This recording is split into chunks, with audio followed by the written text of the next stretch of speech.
everything we do in society now breaks down into the individual. And one of the things that we're advocating for that is you cannot live your life as a family as a group of individuals and think that your family is going to cohere as a team. That just isn't a thing. Like your kids will start to think of themselves as individuals, and this will break the family team down. What are the individual practices that we can just swap, exchange for team practices?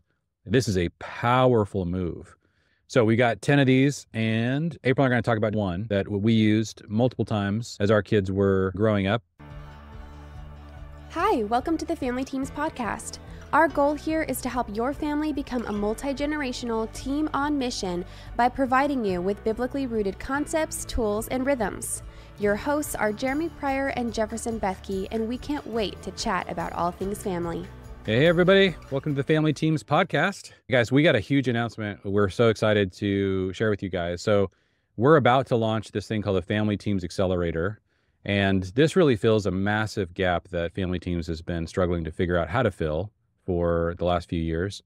And that gap is that when families recently just hear about becoming a family team, it can be really confusing as to like, what are the steps? Like how do, I got lots of questions. We're all just immersed in a world in which people think about, family as just a group of individuals. And we're advocating that the Bible teaches that we're actually a team. But that transformation from a group of individuals into a team is really difficult and difficult to do alone. And so we're starting this accelerator, and you guys can jump in. Every month, we're going to give you guys we're going to just dial really deep into one tool, one topic, one theme that really helps families go from just being a group of individuals or, kind of like a nest structure to the family to a team structure. And so this first month, the month of February that's coming up, is how to transform your family from a nest into a team. It's really kind of a big picture one, and we got a couple of tools. And so what happens inside the Family Teams Accelerator is you get, a bunch of different resources. The first week of the month, you're going to get a playbook, which really walks you through some exercises, some mental shifts. We're going to walk through, a little bit about what that's about. The second week, we're going to do kind of a town hall discussion on that topic. And so we're going to kind of tease out and help answer questions and, go deeper into things that might be tripping you up. The third week, we're going to give you guys a video that kind of walks through all of our top tips for making that month's transformation. And then the fourth week, we're going to introduce you guys to a community coach family. This is often a younger family. So sometimes people look at us and, okay, you Pryors, your kids are a little older now. Do you remember what it was like to have a 2-year-old? And we kind of do, but it has been a bit. So there are a lot of families who are doing this very successfully at a really early stage. And so we're going to be introducing you guys to what we're calling community coaches. And so they're going to do a Zoom call with everyone inside the accelerator to help you guys answer questions that might be a little bit more tactical. And all those will be recorded and sent out to the members of the accelerator. So hopefully you guys can jump on that. Go to familyteams.com if you want to know more. But one of the things we're going to tease out today is, and we're going to do this every month, is before the month starts. So we're in January. We're about to go into February. We're going to talk a little bit about what's coming and give you guys kind of a preview of what's coming up in the accelerator that month. And so whether you're in the accelerator or not, we want to give you guys access to, some of these tools or some of these sort of paradigm shifts. And so April and I are going to tease this one out. So this one, like I said, is how to transform your family from a nest into a team. And one of the things we want to encourage you guys to consider is actually a family movie night around movies that specifically tell stories of families working together as teams. These are really cool. Okay, so I've compiled a list of the top 10 movies that our family has really been impacted by, that if you watch the movie, they're really describing a family working like a team. And so if you want to get access to that list, it's free. I made it into like a one-pager for you guys. Go to familyteams.com. I think it's /movies. familyteams.com/movies. Just go over there and you can download this PDF of these top 10 movies. I've asked April to tell me one movie, and then I'm going to share with you guys one movie that really has impacted me and our family around this topic. But April, what movie did you pick from the list? I picked The Incredibles. This movie is, well, first I'll just say as a caveat to all of these movies, we're not necessarily saying these are like, you know, the best movies in the world and they're appropriate for all age groups and all of that. So you should use Yes. discretion as a parent to decide if your kids are ready for this movie and so on and so forth. So putting that out there. But with The Incredibles, I feel like this came out in a time when our kids were starting to get a little bit older. I think our oldest kids were like maybe 9, 8 or 9, and we were just watching a family that had older kids. Like I think they were kind of young teenagers maybe, or like older elementary in the movie, was kind of fun to watch and very relatable, with the interactions between the parents were very relatable, and how the kids were acting and how the parents were trying to keep them kind of under control was, Bob, engage. That one. yes, engage. And then he You've does never engage. said that to me, right? I've never had that problem. No, no, yeah. You're always fully present and Not engaged. true. Yeah.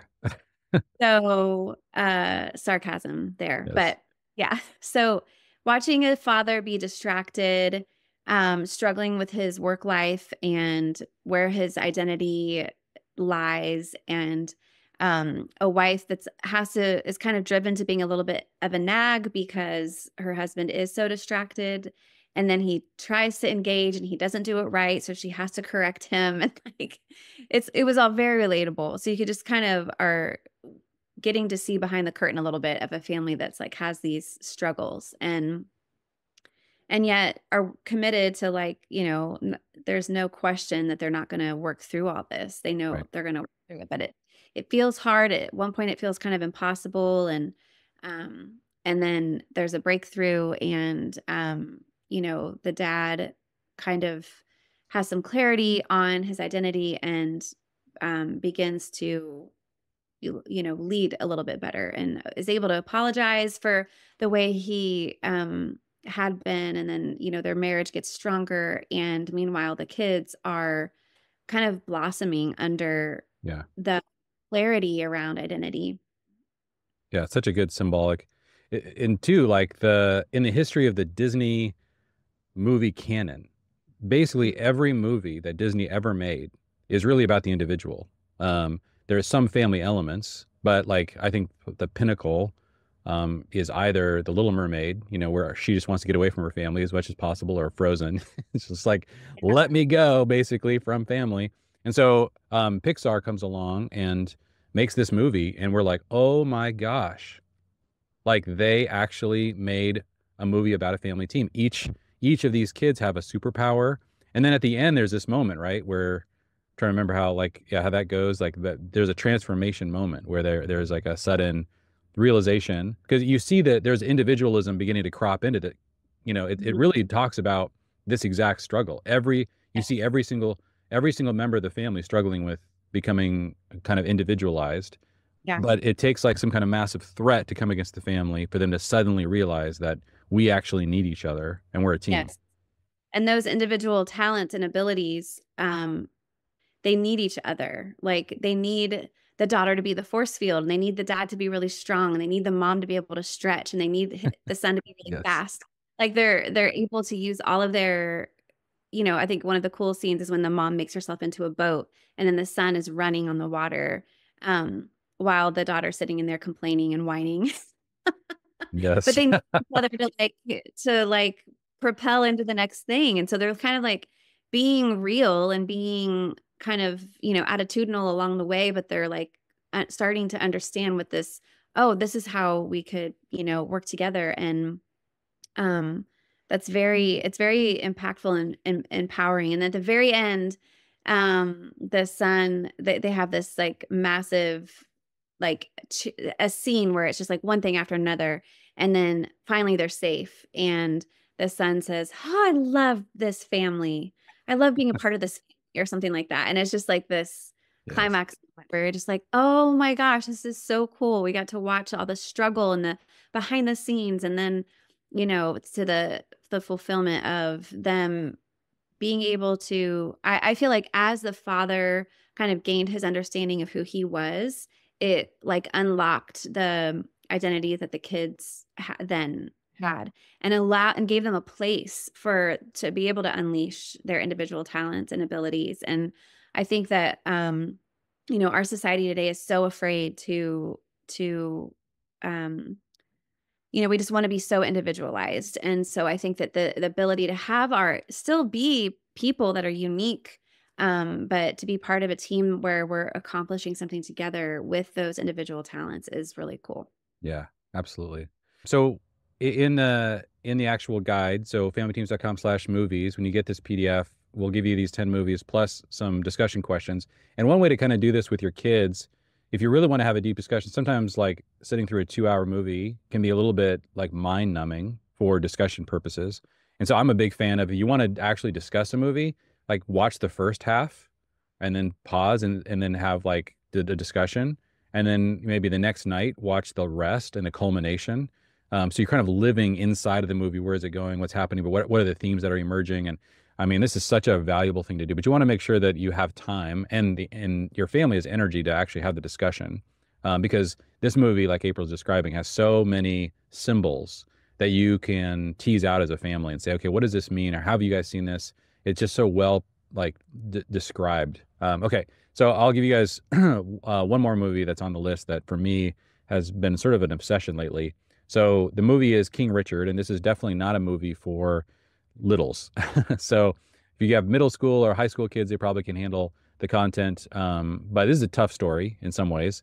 So King Richard is about Richard Williams, and he's the father of Venus and Serena Williams, who are two of the greatest tennis players of all time.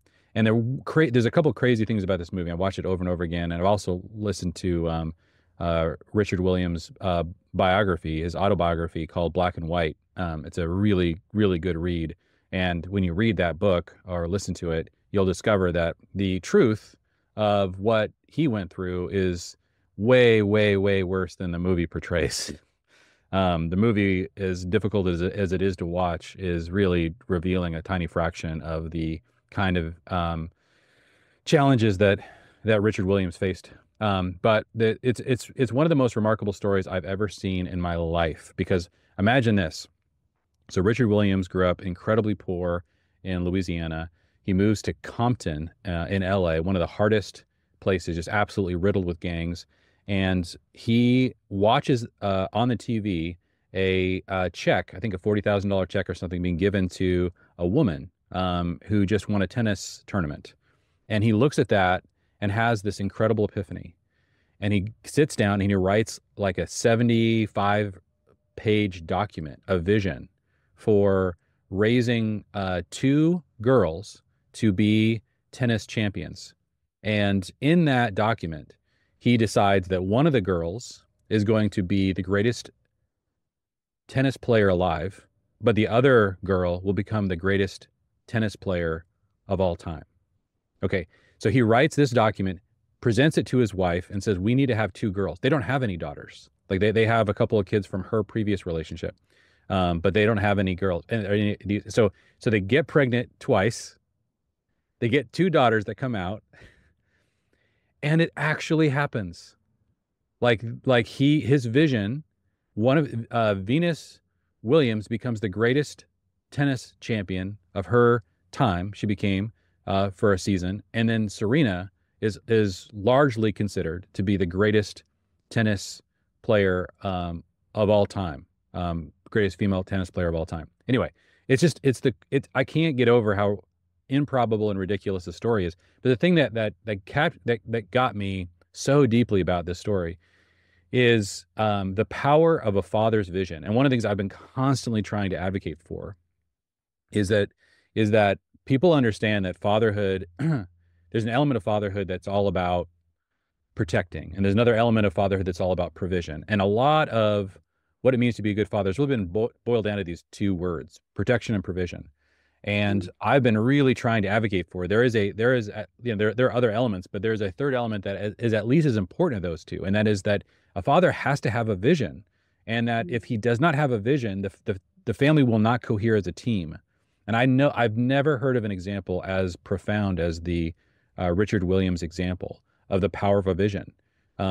there's, you can go through, I told the story obviously very quickly, but that's a tiny fraction of the story. You cannot even begin to imagine the kind of things that came up against that vision.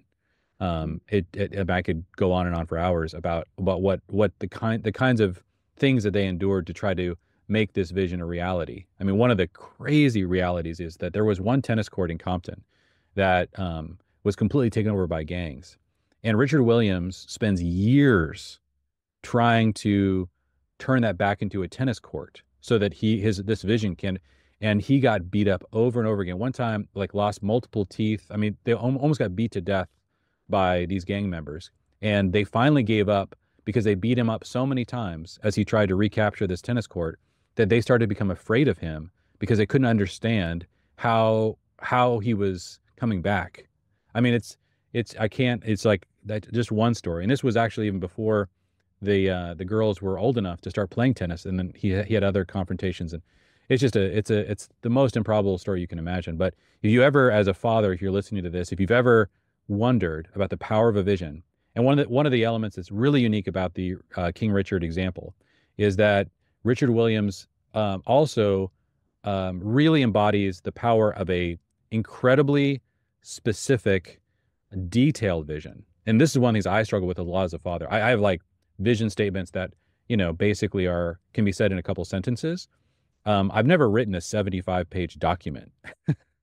And so I've just recently I just feel like I've been praying about this and like, oh man, I don't know if I'm properly leading my family with enough clarity. And I think that one of the things that's really hard for modern fathers, modern families to embrace is a vision that's specific, because we think that it completely collides with the individual freedom that we want to make sure that our kids have, because we believe that that kind of individuality is the highest expression of life. And so we don't want to have a vision that specific. And the King Richard movie really contrasts that. Like, it's hard to imagine that Venus and Serena would have had a better life if their father didn't have a vision.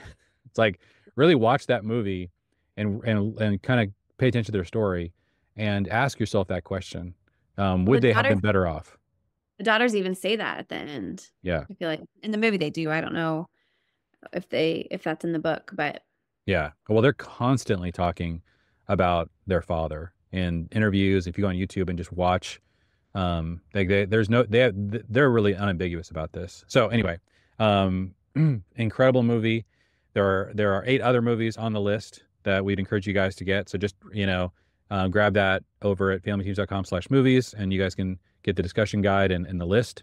Okay, so the second play in this playbook in the Accelerator for this month, we kind of go deep into take a weekly individual practice and decide to do it as a team instead. And we give you 10 examples of these are 10 things that we have noticed that when a family does these 10 things, and the idea here isn't to try to do all 10, but it's to look at the list and try to pick a couple of these and really consider the reality that basically all of the things we have as families, all the tools that we have to raise children, like 99% of them are designed around the individual, right? Like, schools are not designed to educate siblings together, but kids in same age groups. Sports are not designed to like compete as a sibling group against other sibling groups. It's always breaking down the individual. Virtually every ministry is designed this way. Shopping is designed this way. Entertainment is designed this way.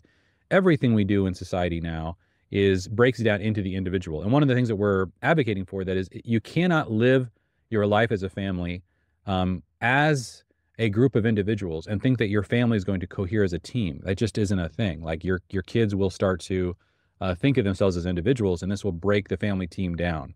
And so we need to like consider what are the things what are the individual practices that we can just swap, exchange for team practices. This is a powerful move, because in one, it really does 2 things at once. It sort of stops the individualism from going as far, and it replaces that with an experience of team, which really can transform the identity of a family. So we got 10 of these, and April and I are going to talk about just one that we used multiple times as our kids were growing up. And this is to swap individual sports for a family team sport. Most team sports are easiest to organize around same age, same gender individuals. And so are quite unfriendly for families to experience together. But with a little work, you can invest in an all family sports. Examples include martial arts, tennis, pickleball, and probably our favorite family kickball, which I'll explain, which didn't exist. We didn't know about this when our kids were younger, but I'm a huge, massive fan of. But April, maybe you can describe, yeah, how do we do this sort of swapping individual sports for family sports? Well, when our oldest two were probably maybe 7 and 8 or 6 and 7, something like that, we started having them take tennis lessons. And that was when they could still take lessons together. We found a tennis club that would do that. So they could take their lessons together, and then we would go to the court once or twice a week, and they could practice with Jeremy. And I think I was probably pregnant with somebody, and I had a little walker who had a little one of those grocery carts, like a plastic grocery cart. And her job was to go around with her grocery cart and pick up the tennis balls and put them in her cart. And so that was a way we kind of made it a team thing at that stage. And then we probably I think we added our third kid into the tennis lessons. And then years later, I can't remember, I think our oldest is maybe 15 or so. So 14, 15, and then on down. Jeremy went into a martial arts dojo near us and asked the man there if he would, the master, if he would be willing to teach, like create a private class so that he could teach our whole family together at the same time. And so we also had a nephew do it with us. So it was, I think the youngest was 5 up until 15, and Jeremy and I. And we all started off as white belts, and then we all progressed together. And we did that for 2 solid years. And then our son continued on after us and went on to second degree, maybe third degree black belt. But this was Taekwondo. And so that was incredible for us. We did that twice a week for 2 years. And it was so beneficial in so many ways. The master, I always think it's kind of funny to call him that, but Master Fry, he was a great leader and was not intimidated to lead us along with our children. And Jeremy and I were very humbled by having to learn these things. Sometimes humiliated, but humbled, yes. Humiliated along with humbled. um, all the different kicks and breaking boards and all these things, we did it with the kids. And then we had to do what they call testing. So every so often there would be a testing to level up to the next belt.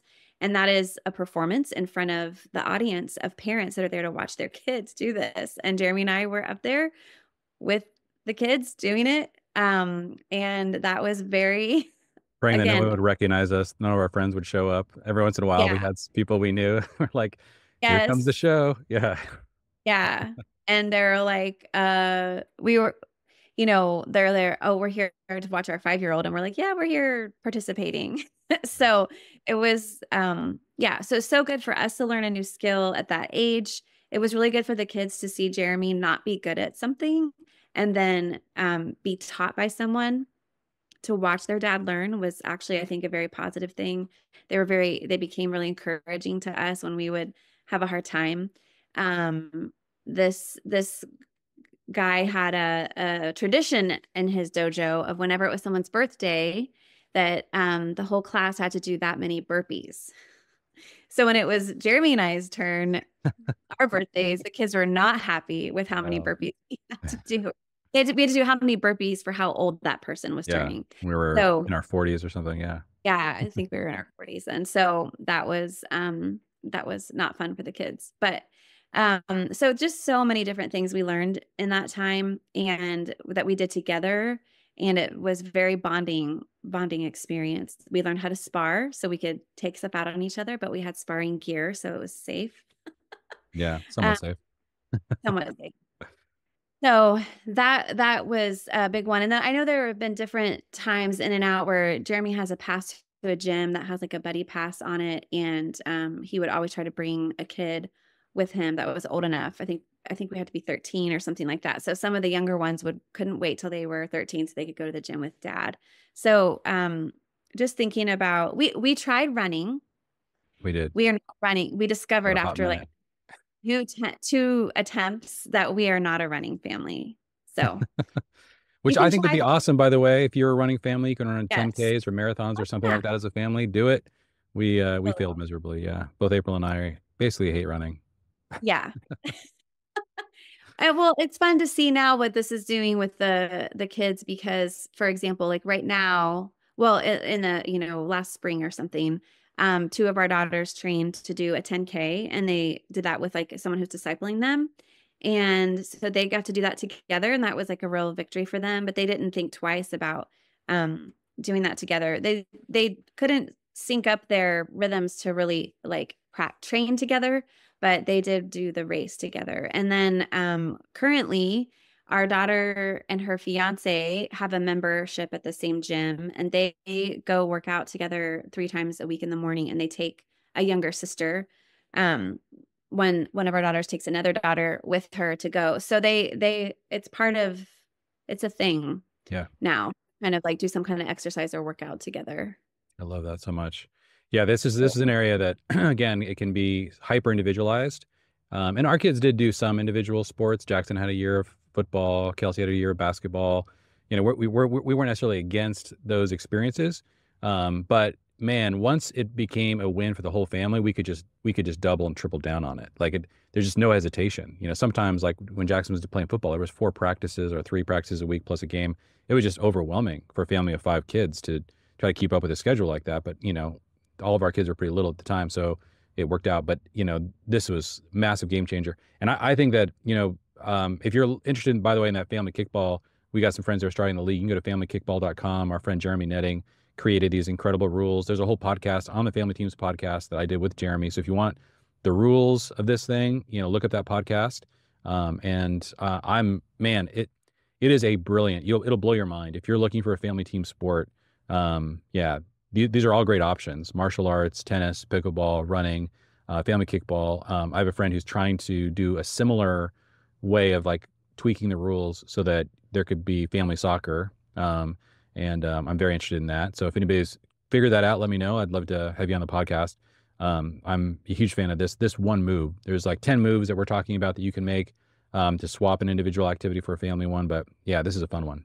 I want to encourage you guys, if this is helpful, we're just a huge fan that, you guys, we need to be working together to figure out how to make this transition from individuals to teams. And so we'd love for you guys, as many of you guys as are willing, to jump into February's Accelerator and get the playbook, get on the coaching calls.